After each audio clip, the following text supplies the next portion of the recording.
第146章静止。看到白皙身体巨大化，长了不少流体和花朵，仿佛一株怪树的辛西亚，听见他那害羞低怀的请求，克莱恩忍不住打了个冷战，根根汗毛全部竖立了起来。这样的场景有种超越人类想象的恐怖，哪怕梦中他也从未见过。换作身在廷根面对梅高欧斯那会，克莱恩肯定会被类似的画面影响，因恐惧和慌乱短暂失去做出反应的能力。但经历过这么多事情后，他已是真正意义上的老练之人，资深非凡者。在辛西亚话语入耳的同时，他左掌的手套悄然就改变了颜色，它变得深黑，有种尊贵又邪异的感觉。这代表着克莱恩开启了蠕动的饥饿，并切换至巧言者米索尔的灵魂，化身为腐化男爵。刹那之间，他扭曲了辛西亚的言语：将军，我想和你有一个孩子，变成了将军，我只想和你有一个孩子。这样一来，克莱恩相信围绕在树木般怪物周围的将军卫队成员和男性侍者们必然会被扭曲了意愿的辛西亚主动推开，丢到远处，获得喘息的机会。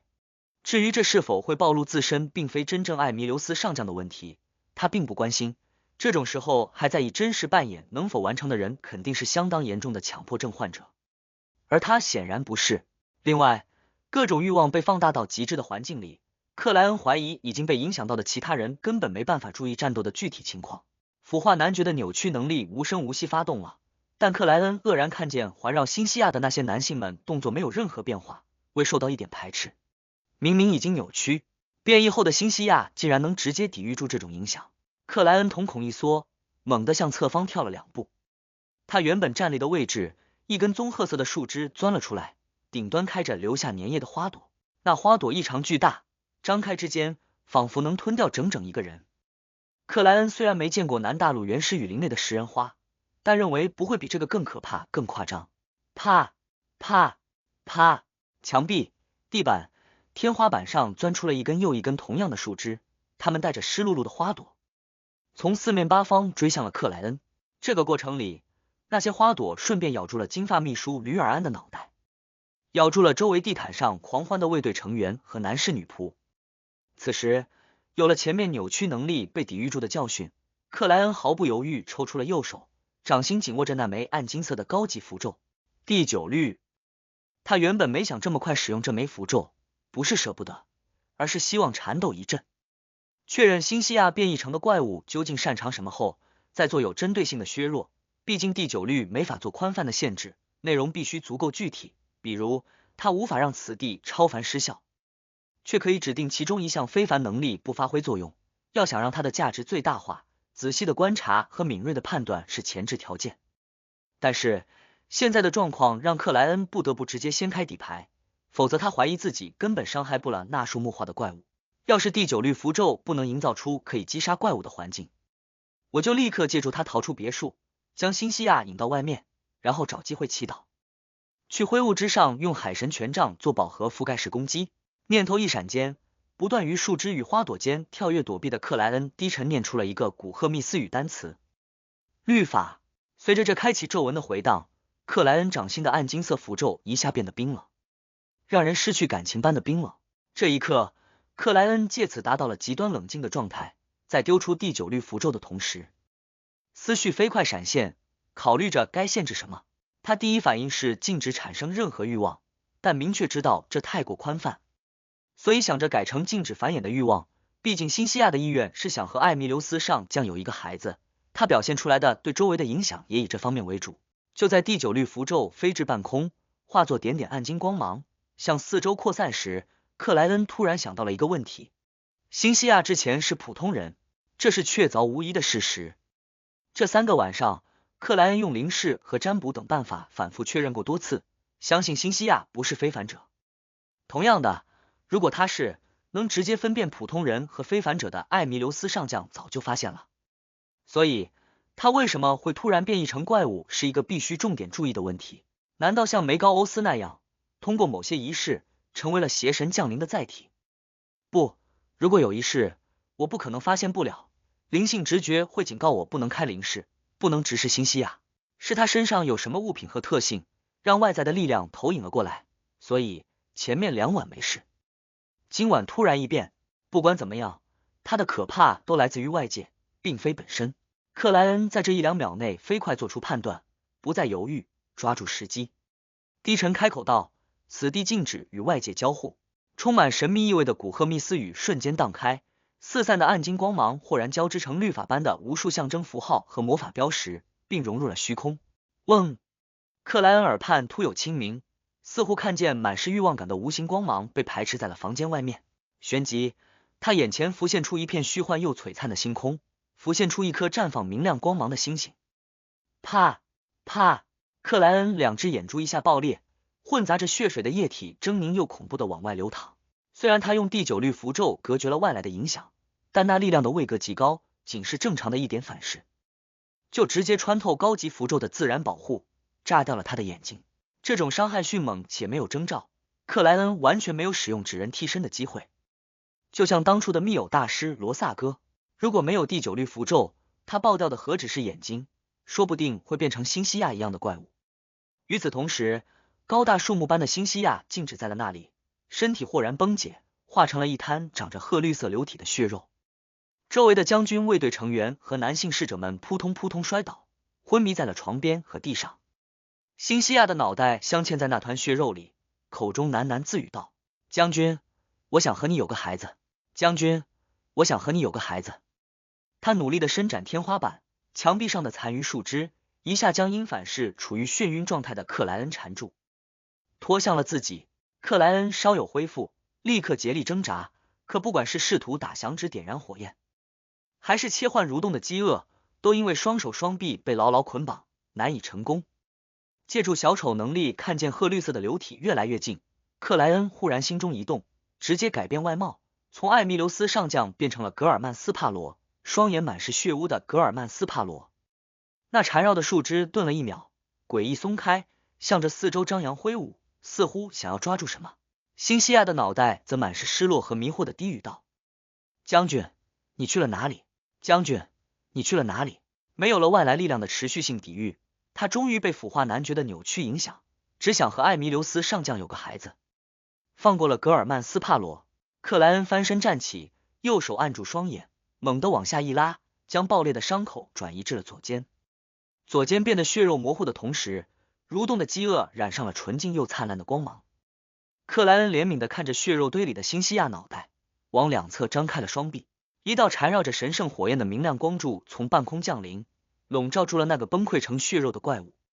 第147章天体教派。神圣的光柱之中，失去了外在力量支撑的树瘤和血肉飞快崩解，像是遇到了烧红铁球的积雪。难以言喻的滋滋声里，新西亚的脸蛋皱了起来，显得异常痛苦。他艰难的左右转动，上台下看，表情逐渐变的惊恐和迷茫，似乎终于发现了自己状态不对。将军，他声音颤抖，又害怕又绝望的看向前方，可却只能发现一张陌生的脸孔。克莱恩原本可以用新西亚残留的血肉和灵体喂食蠕动的饥饿，但此刻只是叹息了一声，语气平和的说道：“以后不要接触奇怪的物品或宗教了。”在他看来，新西亚变成现在这副模样，要么涉及邪教，要么因为某件危险的物品与不可直视的存在发生了勾连，所以才会如此回应。新西亚隐约明白了点什么，只剩一个脑袋和些许血肉的他突然流下了眼泪。是欲望母数，是天体教派。将军，将军，我不想死，不想死，救救我，救救我！欲望母数，天体教派，这不在我的神秘学知识范围内。克莱恩表情未变，目光怜悯地看着崩溃求救的新西亚，再次张开了双臂，低沉开口道：“死亡不是终点，你会在神灵身边获得救赎的。”又是一道明净纯粹的光柱落下，新西亚涕泪横流的美丽脸庞彻底定格，他的目光豁然绝望，但又残留着几分对死后天国的希冀。太阳照耀下，他的脑袋和残躯以肉眼可见的速度融化着，消失着，获得了最终的净化。克莱恩看似平静地望着这一幕，久久没有表情和动作的变化。等到一切平息，他嘴角微勾，难掩苦涩地低笑了一声。真是一个疯狂而混乱的世界，刚才的经历让他不敢直接通灵。事情的许多诡异之处，则使他放弃了将新西亚灵体带到灰雾之上询问的打算。而面对那种邪恶感觉无法排解且腐蚀越来越严重的情况，他只能选择让新西亚及时获得净化，毕竟这是一个有真神的世界，死后也许确实存在天国。至于蠕动的饥饿的反噬，克莱恩暂时并不担心。经过这么久的相处，这件被一定程度上封印着的神奇物品与他磨合得越来越好，不会只使用一次就必须立刻给他食物。他恢复了原本的状况，一旦被开启，24小时只吃一次，不管被使用了多少回。当然，没被使用的那一天肯定是无需进食的。所以克莱恩还有充分的时间为蠕动的饥饿寻觅食物，不伤害到无辜的人。实在不行，还可以丢到灰雾之上。克莱恩环顾一圈，发现将军卫队的成员、房屋内的男女侍者都脱离了放大欲望的影响，昏迷了过去。这里面就包括门口掐住同伴喉咙想要获得赞美和认同的女仆，包括金发秘书吕尔安。果然，解决了问题的根源，才能让事情彻底结束。据艾弥留斯上将的描述，吕尔安至少是序列6的非凡者，疑似腐化男爵，甚至可能暗中达到了序列5。他都这么轻易被放大的欲望控制，说明借助新西亚降临的那种力量本质极高。可为什么我只是做了个春梦？不算神奇物品，我和吕尔安应该是处于同一层次的，因为灰雾与现实交织的那部分力量有提供帮助，因为艾弥留斯上将临时契约的限制，或者两种因素皆有。如果没有他们，作为新西亚主要目标的我，那方面的欲望肯定会被放大到极致，这就不会只是做一场旖旎的美梦了。克莱恩习惯性伸右手抚了下脸孔，重新变回了艾弥留斯利维特的样子。因其余人等暂时没有了生命危险，他仔细审视起房间，灵感忽有触动。上前几步，克莱恩来到新西亚消失处，弯腰从睡床上那堆撑破的衣物里捡起了一根项链。那项链吊着一个指节大的坠子，通体呈黑色，形状仿佛缩小的犀牛角。它的表面极为暗淡，布满了繁多的裂痕，除了些许邪异感，没有任何灵性的光彩。这就是导致新西亚异变的危险物品，因为已经连接上那位不可直视的存在。他完成了使命，将所有力量灌注入了新西亚的体内。克莱恩根据坠子的情况和之前的经历初步做出了猜测。他查看了一阵，再没有别的收获，于是抽出纸人，处理了下现场痕迹，并解除了符咒的限制，然后走到被花朵短暂吞噬过、残留些许腐蚀痕迹的金发秘书吕尔安旁边，提起膝盖，用脚尖踢了对方几下。以艾弥留斯的性格，应该做不出蹲下来摇醒秘书的事情。呵，这家伙之前那种傲慢俯视的态度真的很让人讨厌，想揍他一顿。克莱恩停下动作，表情严肃沉凝地看着吕尔安，缓慢苏醒过来。上将阁下。吕尔安一时有些迷茫，似乎分辨不清是在梦中还是现实。作为上位者，没有解释的义务。克莱恩俯视着他，嗓音低沉地说道：你将这里的轻伤者全部唤醒，一部分救治剩余的人，一部分立刻调查奥拉维岛的天体教派。他们崇拜一个叫欲望母树的邪神。从新西亚周围的人查起。我在书房等待汇报说完，他握着那枚破裂的缩小型犀牛角坠子，转身走出主卧室的门，进入了未受到影响的安静书房。作为一位军方大人物，虽然在面对王国高层时有一定的无奈，必须选择性忽视一些事情，比如刚有解除奥斯顿总督职务的电报命令，新任总督就已抵达，这说明对方提前出发了很长一段时间。而身为中苏尼亚海军的最高统帅，艾弥留斯利维特竟一点也没收到消息。但在奥拉维岛，在面对吕尔安秘书、当地警察系统和海军基地成员时，依旧有着绝对的权威，不需要自行调查，有的是人手可以安排。半神只需要戒备意外，等待消息，不用忙碌奔波。书房内，克莱恩听着外面杂乱的脚步声和惊恐的尖叫声、询问声、交流声，脑海内不由自主浮现出了那片璀璨的星空和那颗绽放明亮光芒的星星。这究竟象征着什么？克莱恩皱起眉头，坐至书桌后面的靠背椅上，身影进入了窗帘带来的黑暗中。他很快有了一定的联想，因为白银城的神话传说和埃姆林怀特对血族情况的一些描述，让他确认月亮途径有繁衍繁殖的部分权柄，这与新西亚的意图和表现较为吻合。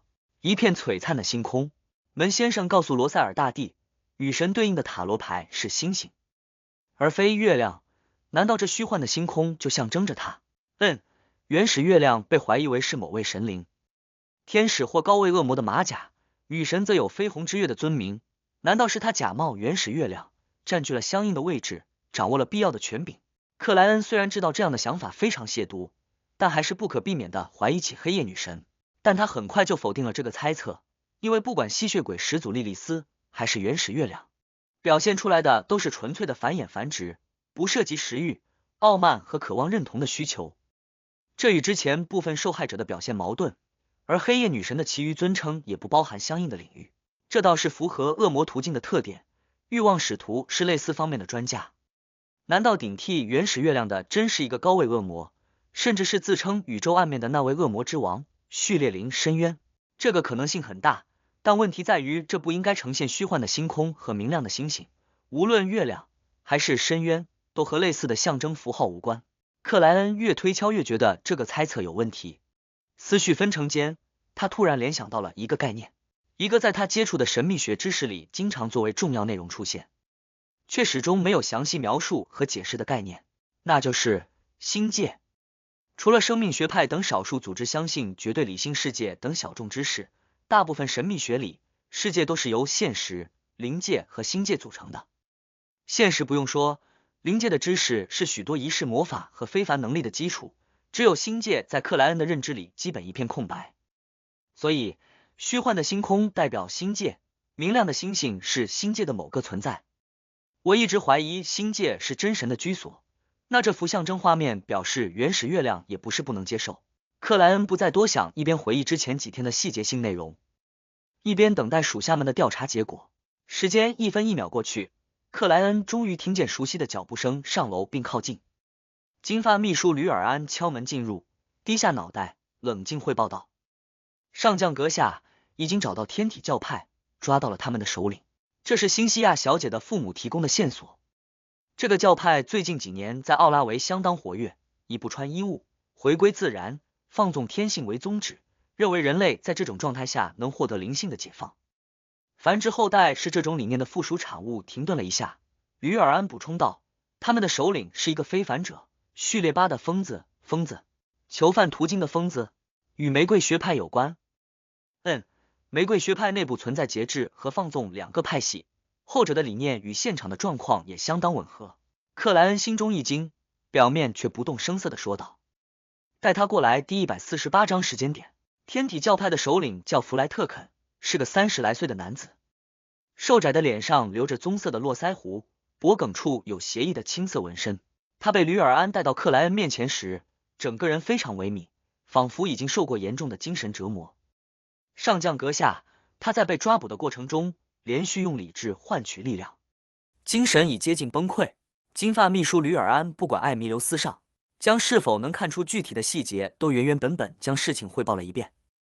这样正好，克莱恩之前还担心弗莱特肯变身疯子，抵御精神上的压迫，拒绝回答自己的问题，那他就不得不冒着被怀疑的危险，平退属下，尝试通灵。目光幽冷地望着前方的弗莱特肯，克莱恩的左手借助书桌的遮挡，悄然染上了一层黄金般的色泽。蠕动的饥饿切换到了审讯者灵魂，而审讯者正是艾弥留斯上将所在仲裁人途径的序列7。克莱恩的眼眸深处，2点闪电般的光芒当即若隐若现，与映照出来的弗莱特肯身影完全重叠，精神刺穿，蓄势待发。不过克莱恩没直接使用这非凡能力，因为他只有序列7的水准，一旦当着吕尔安的面施展，立刻就会被这位金发秘书识破身份。借助精神刺穿带来的灵体层面的威压，克莱恩坐在那里，仿佛真正的艾弥留斯上将，低沉开口道：你认识辛西亚吗？说话间，他抬高右手，让掌心握着的缩小型犀牛角一样的黑色坠子往下滑落，摇晃于半空。它有什么作用？萎靡的弗莱特肯浑身颤抖了一下，只觉自己的精神似乎正被一把尖锐的匕首抵住，随时会被刺穿。他忍不住低下脑袋，结结巴巴回答道：认识。辛西亚小姐想和上将阁下，想和您有一个具备非凡能力的孩子，被他的父母介绍给了我。那是用神灵赐予的气息制作的繁衍项链，只要服食他的粉末并长期佩戴，就能让上将阁下您无法抗拒。克莱恩沉默听着，对弗莱特肯的说辞半是相信半是怀疑。他相信的部分是辛西亚的目的，这位美丽的小姐或许出于自身的想法，或许被别人催促逼迫，确实想要和艾弥留斯上将有一个孩子，这从他变异后执着的事情就能看出。虽然鲁恩王国的贵族们并不喜欢甚至排斥私生子，但这也要分情况。一个继承了父亲不少非凡特性并顺利出生的孩子，同样会受到足够的重视。那些知晓不少秘密的古老家族，在这方面更为看重，其中就包括利维特家族。而且，艾弥留斯上将是个外表严肃古板、内心很重感情的人，哪怕私生子，他也肯定会喜爱和重视。这或许就是辛西亚迫切希望有个孩子的真正原因。克莱恩在心里暗自叹息了一声。他对弗莱特肯回答的怀疑，则集中于那条繁衍项链的真实作用，以及天体教派在这件事情上是否有意误导了辛西亚。一点点加强精神刺穿带来的压迫，克莱恩默然注视着弗莱特肯的双眼，直至对方难以承受的重新低下了脑袋。这根项链还有什么作用？克莱恩又摇晃了一下手里的破裂坠子，他语气平缓，似乎已知晓所有的秘密，现在提问只是想获得最终的确认。难以言喻的压力袭来，精神本就接近崩溃的弗莱特肯再也承受不住，扑通一声瘫倒在地，近乎癫狂的喊道：他还能污染你？只要辛西亚服食他磨下来的粉末，并虔诚的诵念欲望母术的尊名，就可以让与他发生关系并孕育孩子成功的男性被污染，就可以让你成为欲望母术的信徒，成为他的眷者。原来是这样，克莱恩一下明白了事情的原委，对今晚异变的经过再没有疑惑之处。天体教派的目的是借助辛西亚借助普通物品状态的繁衍项链，污染艾弥留斯上将，让这位鲁恩王国的军方大人物成为欲望母术的虔诚信徒，照顾他们教派的发展，甚至提供庇护。这个办法的成功关键是足够隐蔽，足够正常，与强力、袭击、可怕等词语并没有直接关系。所以被我3次拒绝的辛西亚，因为体内繁衍项链粉末的污染力量难以得到排解，逐渐超过上限，最终与欲望母术产生勾连，出现了看似突然的变异。所以他变异后的怪物其实没法对真正的艾弥留斯上将产生足够的威胁，就连我都可以利用第9律符咒较为轻松的解决，因为这根本就不是天体教派想要获得的结果。他们只希望能隐蔽的污染艾弥留斯上将，而不是与半神冲突对抗。克莱恩无声看了眼金发秘书吕尔安，吕尔安也大致弄清楚了整件事情，当即低下脑袋，沉声说道：上将阁下，这是我们的错误，我们只对辛西亚小姐和这里的仆人们做了监控，没拓展到他们的家人、他们的亲属和朋友。我愿意为此接受任何惩罚，哪怕您将我送上军事法庭。真正的上将会怎么回应？克莱恩又一次融入了艾弥留斯这个角色，体会他最近承受的痛苦、无奈、悲伤和愤怒。他保持端正的坐姿不变，表情严肃的说道：这件事情之后再说。这句话隐藏的含义就是看你接下来的表现。吕尔安怔了一秒，似乎不相信上将阁下给的惩罚是如此轻微。克莱恩半闭上眼睛，嗓音低沉的说道：我的父亲，已经去世的老利维特伯爵曾经教导过我一句话，他说，宽恕你手下第一次犯的错误。吕尔安，你以及那些卫队成员要感谢他的仁慈。吕尔安目光闪烁间，无声吸了口气，不再那么冷静，相当诚恳的说道：您的胸怀让我敬佩，您将是我在原则、神灵和国王之外效忠的唯一对象。你内心的傲慢可是非常夸张的。克莱恩并不怎么相信，看似平缓的说道：之前那句话还有后面半句，严惩他们第2次犯的错误。吕尔安点了点头，对此并不意外。克莱恩重新将目光投向瘫倒于地的弗莱特肯，表情没有变化的追问道：是谁指使你们这么做的？在他想来，弗莱特肯的回答应该是我们自己谋划的。在接触到辛西亚，了解了他的需求，知晓了他的情夫是谁后，天体教派就大胆的有了污染海军上将艾弥留斯的想法。弗莱特有些神经质的左看右看，畏畏缩缩的开口道：是欲望母术，他在梦里指使我们这么做的。我最开始只想把繁衍项链借给辛西亚，辛西亚小姐佩戴，没打算让她服食粉末欲望母术之时，这等于某种程度上的神谕了。克莱恩险些皱起眉头。虽然艾弥留斯上将是鲁恩军方大人物，是中苏尼亚海的最高统治者之一，地位相当重要，权力相当大，但也不至于引来一位邪神的直接关注啊。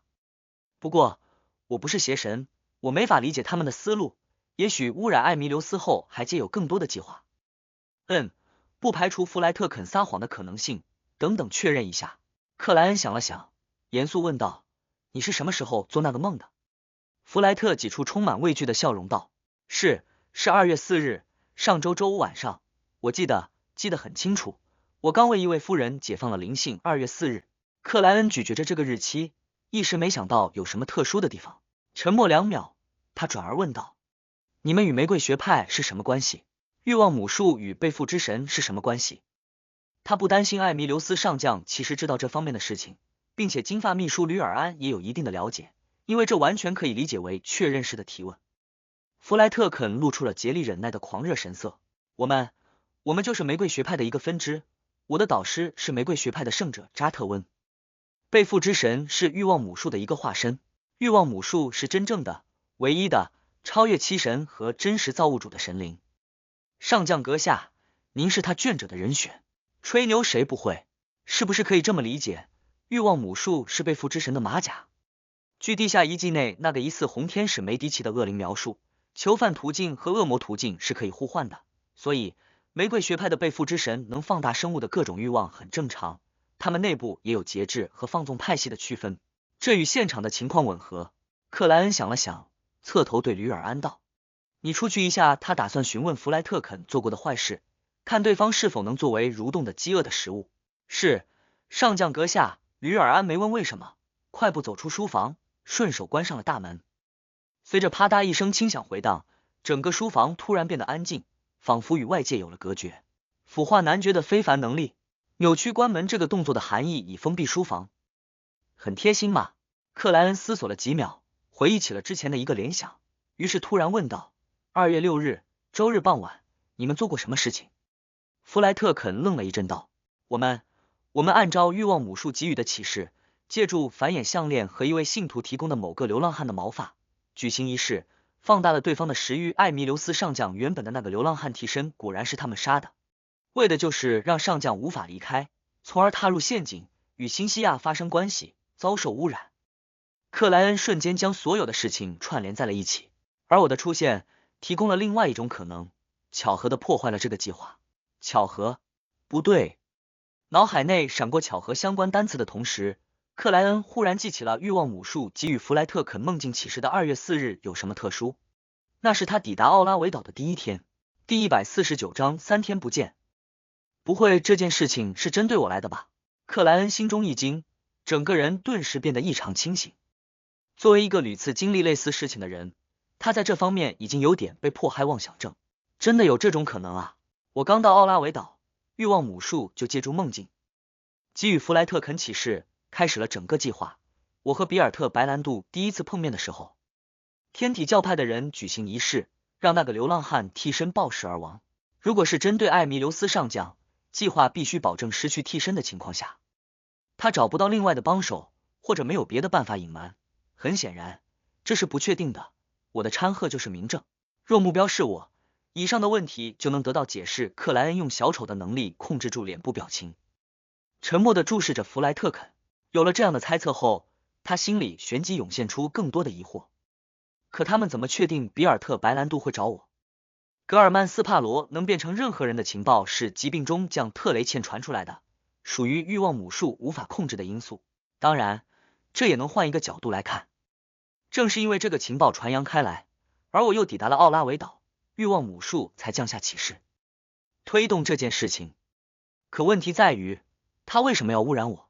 我和玫瑰学派的仇恨远没到引来一位邪神关注的程度啊！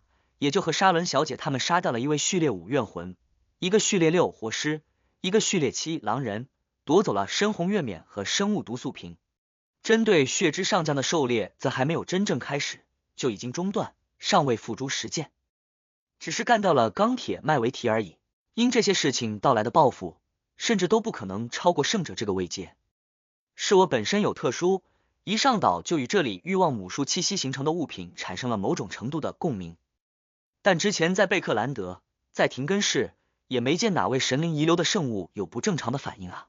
还有，我事前有到灰雾之上占卜过，得到的启示是流浪汉的死亡属于巧合，非神话生物或零分级封印物安排，结果却不是这样。这是灰雾之上的占卜第一次被真正意义上的干扰了，让我没有察觉的被干扰了。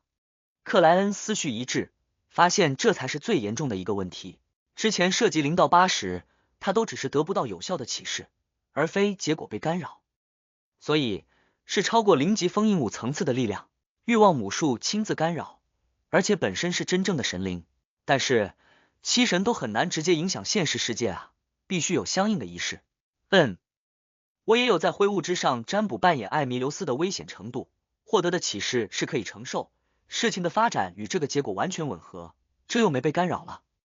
克莱恩越想越觉得整件事情充满迷雾，最让他想不明白的是，如果污染的目标是自己，为什么他会几乎没受什么太艰难的考验，就相对简单的解决了问题？这让欲望母术的安排像是一个笑话。克莱恩在那种沉凝的感觉快要压垮弗莱特肯时，再次开口提问，印证心里的猜测。让他颇为惊讶的是，这一周来，天体教派从未举行过祈求欲望母术干扰占卜的仪式，也没针对谋划失败有什么特别的安排。奇怪，克莱恩掏出枚金币，让他当的一声弹起，做最后的确认。即使不用占卜，他也几乎能肯定弗莱特肯没有撒谎。这一是因为对方精神已经崩溃，不具备编织合理说辞的能力；二是弗莱特肯的回答符合逻辑，与克莱恩故意没说的一些细节吻合。啪！金币落至摊开的掌心，国王头像朝上，表示肯定。结合占卜语句，克莱恩最终确定弗莱特肯没有撒谎。将心里的疑惑暂时压下，他重新望向弗莱特肯，没有一点笑意的问道：你曾经做过哪些违背王国法律和社会风俗的事情？弗莱特肯怔了几秒，精神状态似乎一下得到好转。在他看来，与艾弥留斯上将相关的谋划是最严重的罪行，是最容易惹怒面前大人物的事情，其他都只是一些小问题，不值得半神花费精力关注。所以跳过重要部分，来到普通话题，意味着他也许会有一个好结局。弗莱特肯忍不住露出不太明显的笑容，忙不迭地交代道：我曾经为了谋夺别人的家产，将他们一家折磨了一夜，并杀害丢弃至丛林内，然后利用伪造的文件顺利得到了不菲的财富。我故意诱导很多信徒放纵欲望，看着他们在事后的空虚和悔恨里一步步成为欲望母术的养料。我诱骗过不少夫人，以帮他们解放天性，获得灵的救赎为借口，占有了他们。我将一些试图叛教的信徒折磨致死，主要是一点点切掉他们身上所有突出的东西。他一件又一件地交代着自己的罪行，似乎不想有任何隐瞒。克莱恩听得竟有些不敢相信，他从未想过人性会恶到这种程度。弗莱特肯越说越有点兴奋的时候，看见艾弥留斯上将面无表情地站了起来，绕过书桌，走至自己的面前，抬起了左掌。那左掌的中央裂开了一张可怕的嘴巴，两排虚幻的牙齿白森森，冰冷冷。不！一声凄厉惊恐的惨叫回荡于书房内，久久没有平息。过了一阵，克莱恩弯腰拾起了像是微缩大脑的灰白光团，这是疯子的非凡特性。让他可惜的是，弗莱特肯被带过来前已遭遇搜身，没留下任何现金和物品。啪！克莱恩打了个响指，将残余的衣物碎片全部点燃。看了眼左肩初步愈合的伤势，他坐回书桌后方，于安静腾跃的赤红火焰里沉默了许久。等到一切痕迹都已经不再明显，他才拉动相应的绳索，让门外的铃铛摇晃作响。金发秘书吕尔安解除封禁，开门进来，本能审视了下各个角落，吩咐卫队和基地的人配合奥拉维警察系统，将天体教派做一个清理，最好能找到线索，抓捕部分玫瑰学派的成员。克莱恩沉稳地下达了命令。是，将军阁下。吕尔安恭敬回应道。他没有问弗莱特肯去了哪里，就像这位天体教派的首领从未存在过一样。奥拉维岛内的抓捕行动，克莱恩并没有太过关注，以自身受了一点轻伤为理由，推掉了接下来2天的所有安排。这意味着他不需要再担心失去第9律符咒后怎么在关键时刻展露属于仲裁人途径高序列强者的威严。上将阁下，奥斯顿先生还未乘坐客轮离开，新任总督本康纳德送来请帖，邀请您参加他今晚举行的宴会。临近中午，吕尔安敲门入内，汇报事项。本康纳德，接替奥斯顿总督位置的人。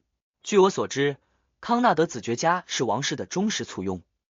塔利姆应该就是在担任康纳德子爵小儿子马术教师的过程中，认识埃德萨克王子的。克莱恩轻轻点头，带入了艾弥留斯利维特的复杂情感。他沉默好几秒道：“告诉康纳德总督，我因天体教派的袭击受了一定的伤，不方便出席宴会。待我向他致歉。”是。上将阁下。吕尔安没有劝说，平静离开了房间。一位半神是有足够资格任性的，只要没参与密谋，犯下严重的错误，他怎么做都不会被苛责，因为任何一方势力都愿意接纳一位半神。看着吕尔安的背影消失在门口，克莱恩微不可见摇头，坐回了书桌背后。平静的一天很快过去，接近凌晨的时候，躺在客房内睡觉的克莱恩突然惊醒，翻身坐起。他的灵感告诉他，有人进了这个屋子。克莱恩凝神望向窗边，看见了位身穿燕尾正装的中年男士，他黑发蓝眼，嘴角略微下垂，正是艾弥留斯上将。呼，他总算回来了。克莱恩缓慢站起，谨慎问了一句：“你事前给了我什么物品？”他这是担心面前的艾弥留斯上将同样为无面人伪装。艾弥留斯上将站在那里，表情严肃地回答道。第9律符咒不等格尔曼斯帕罗再次开口，他往前走了2步，平静问道：“这几天有发生什么事情吗？”克莱恩控制住自己的脸部肌肉道：“你的秘书犯了错，受了些伤。还有呢？”艾弥留斯上将深沉内敛的点了点头。克莱恩努力不让自己的目光移开，直视着对方道：“你的弟弟被解除了总督职务，新的总督已经到任，你的辛西亚小姐亦变成了怪物，被我净化了。你的部分卫队成员和侍者仆从有受到一定的感染，正在治疗。”艾弥留斯的表情难以遏制的一点点变得错愕，他的眼珠微动，似乎正怀疑自己是不是回错了地方。这才过去3天而已。第150章收尾。凝固一样的沉默中，艾弥留斯很快控制住了自己的表情，威严深重，嗓音低沉的说道：“告诉我具体的经过。”克莱恩未做太多的隐瞒，先从奥斯顿利维特的询问开始，然后提及梦中被神秘人警告，说不要对抗时代的潮流历史的选择。接着简单讲了下突然而来的那封电报，最后将新西亚的异变、现场的情况、秘书的傲慢、自身的应对、后续的调查大致描述了一遍。他隐瞒的内容只有2月4日是他抵达奥拉维岛的第1天，以及相应的猜测。当然，具体的战斗经过他也讲得非常模糊，相信艾弥留斯上将能够理解。毕竟一位非凡者擅长什么，有哪些独特的能力，是本身最大的秘密之一。若是泄露出去，被人了解，有针对性的做了布置，甚至可能死在比自己序列低的敌人手里。高序列以下，许多非凡者可以很强大，也可以很脆弱。艾弥留斯安静听完，脸色在昏暗的房间内看不出有什么变化，但中间未曾打断、未曾发问本身也能说明一些情况。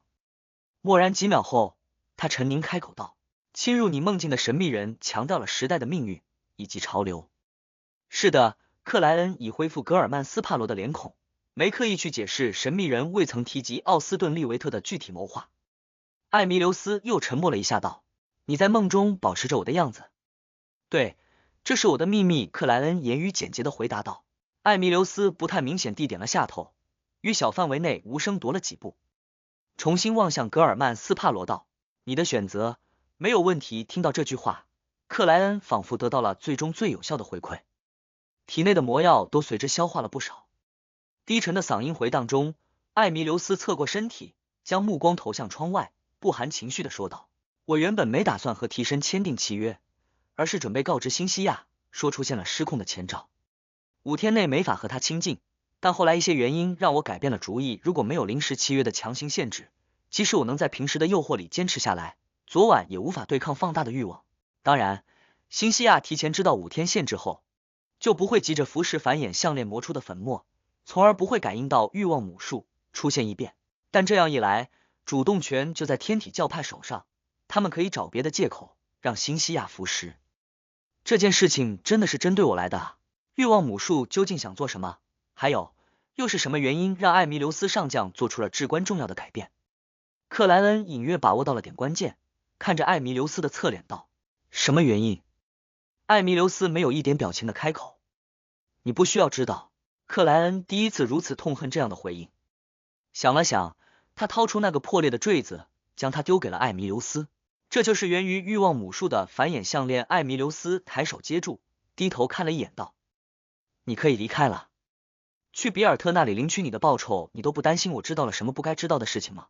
也对，奥斯顿他们的图谋已经败露，被政敌知晓，而艾弥留斯明确没有参与，所以我了不了解都问题不大。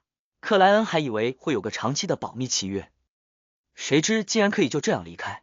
他见艾弥留斯没主动提另一件事情，于是指了指对方道：依附艾弥留斯上将这才抬起头，沉默地脱下了那套韩衬衣、马甲的燕尾正装。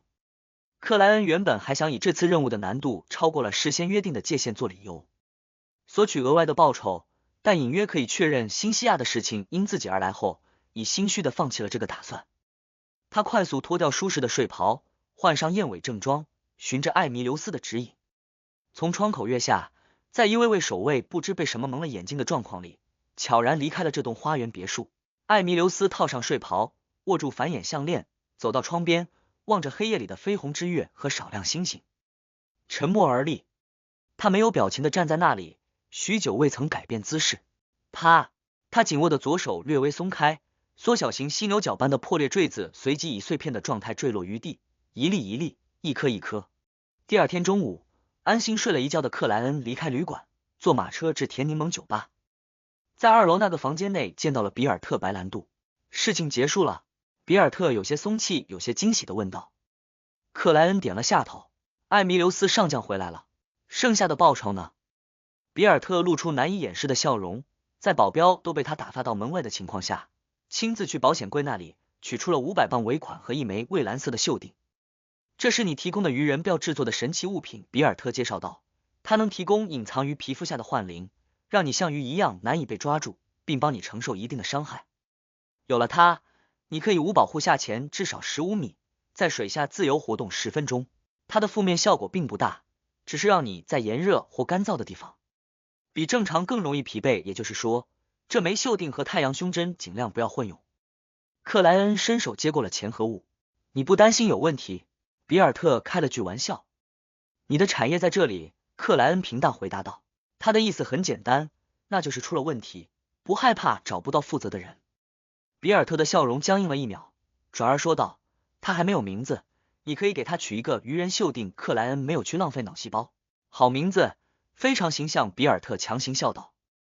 他顿了顿又道，那位工匠说，他可以将召唤灵界生物的仪式固化在有灵性的材料上，最高能维持1年半，但需要你提供详细的资料。呵呵，按照约定，这笔钱由我支付，你不用担心。好，做成口琴。克莱恩从口袋里拿出纸笔，刷刷刷写下了召唤自己信使的仪式。信使，这相当少见啊，死神途径外的非凡者很难找到合适的信使。比尔特接过那张纸，随意瞄了一眼。如果在制作时不小心召唤出了信使，需要给他1枚金币，如果不给会怎么样？呵呵，灵界生物总是有些奇怪的地方，我见过特别喜爱音乐的，也见过徘徊于粪便旁边的，不给会怎么样？也许雷尼特·提尼科尔女士会把你和工匠的头带给我，她可是在灵界有城堡的生物，说不定比我还强。我不动用海神权杖的情况下。克莱恩腹诽了2句，沉声说道，第3次的物品制作承诺，以后再说好。比尔特对此没有异议，接着有些好奇地问道，格尔曼先生，你是怎么隐瞒过艾弥留斯上将重点提到的吕尔安秘书、奥斯顿总督和新西亚小姐的？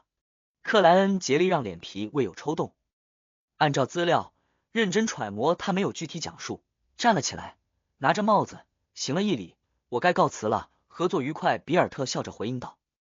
目送格尔曼斯帕罗的背影消失于门口后，他摇头低笑，自语了一句，这位强大又疯狂的冒险家竟然是一个天生的戏剧演员。午餐之后，他的手下送来了今天份的报纸。比尔特一边吸着雪茄，一边随意翻看着，表情忽然凝固。昨晚，新任总督本康纳德在府邸举行宴会。新任总督奥斯顿利维特被解除总督职务了。比尔特愕然拿起其余几份报纸，看到了同样的消息。以他在奥拉维的人脉资源，总督更替这种大事，他本应该早就有所耳闻，但这次事情发生的极其突然，绝大部分人都是直到新总督正式露面才初步了解情况。又过了一阵，一位秘密服务于艾弥留斯上将的合作者进入了房间。上将阁下让你清查身边的人，找出所有天体教派的信徒，将他们沉入大海。这位合作者传达着艾弥留斯的吩咐。好的，比尔特疑惑问道，究竟发生了什么事情？昨天开始，天体教派就遭受了沉重的打击，上将阁下被天体教派刺杀，新西亚小姐遇害，吕尔安秘书受伤，将军卫队损失了不少人。那位合作者简单描述道。啊，比尔特一时有些呆愣。这不就是艾弥留斯上将提及的扮演注意对象吗？我还专门给戈尔曼斯帕罗强调过。现在，新西亚小姐遇害，吕尔安秘书受伤，奥斯顿利维特被解除了总督职务。比尔特表情呆滞的动了动嘴角。东切斯特郡首府斯托恩城，奥黛丽安静的倾听着一位贵族小姐的话语，时不时附和两句，给予开解。奥黛丽，你真是一个天使，和你聊过天后，我感觉自己舒服了很多。到了尾声，那位贵族小姐由衷的赞美道。这时，奥黛丽看见位黑夜教会的女性牧师进来，于是谦虚了一句，噙着浅淡的笑容迎了过去。这位牧师表面是个普通人，做着最底层的传教，实际却为心理炼金会的秘密成员。奥黛丽，魔药配方已经到了我这里，但你必须做出足够的贡献才能获取。那女性牧师趁无人注意，小声说道。奥黛丽眼眸微转道，没问题，不过思敏女士，你能告诉我她的名称吗？被称为思敏的女牧师左右看了一眼，压低嗓音道，催眠师。